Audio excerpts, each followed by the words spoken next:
I could describe my passion as a compulsion, I guess. You know, it's like eating and breathing. It's kind of something that is very natural. My mum, she used to draw and paint around the house a lot, and I was always drawing. And when I was at school, yeah, I used to do drawings and then sell them on to the other kids for a bit of money. Go buy comics.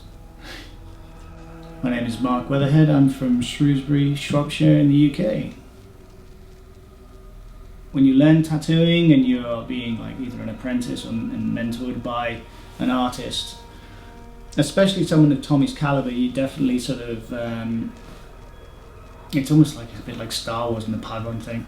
I just saw his portfolio, he brought it with him and he showed it to me, and I'm like, it was exceptional. And I said, like, you have to tattoo. And Mark just worked and worked and worked. He moved to Germany and it was just unbelievable. I never saw something like that. I never wanted to open a studio in Europe, but I wanted to give Mark a place to learn. So the only solution was I open a studio so he has a place and I can mentor him. My journey has gone from my hometown to Germany, back here, but also I went to Germany, learned from Tommy, and now Tommy's come back here as well with me, so it's kind of like this weird spiral. Well, I always wanted to have my own studio, so it was just a case of where and when. I've been very lucky that I've been very supported with all my decisions through my friends. You kind of never know what you're going to get with Mark from day to day. Me creatively crossing over from a commercial designer to an artist, it's just been a roller coaster. So working with Mark is inspirational for many reasons. One is creativity. Secondly, I think is empathy, just as a person. He understands that for me, with all my curios, it's not a case of putting a product on a shelf. You want it to be almost as if someone has walked back 100 years in time. I trained 5 years ago with a Balinese hand poker, and then ever since I've just been practicing and sort of finding my own way, really. I like to work with Mark because of the space that he's created here. It has a nice energy. In my jewelry I often use teeth from animals, monkey, dog, whatever I find I get them cast and I like to put them in my jewelry, and I'm fascinated by death. For sure we are freaks in the best possible way, you know. It's a really, really nice community of little freaks and artists that just work together and love to work with each other.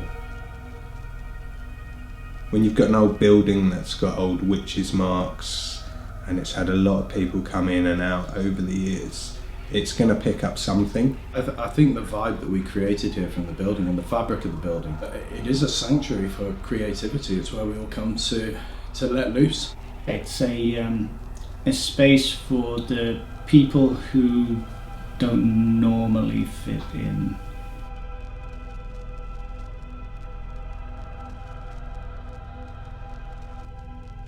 What does creativity mean for me? It's putting energy out there. It's an expression of either emotion or an idea or a thought. I really enjoy that when a customer gives you a good idea but lets you run with it. That is the best. Horror tattooing and surrealist, sort of dark surrealist work. That's my favourite kind of pieces to work on. There's always been people who do that for many years, you know. It's I think in just modern days we're kind of like sheltered from it a little bit. But can you change your perspective towards death? I mean, it's the great unknown, isn't it? Being surrounded by death is something we will have to learn to accept.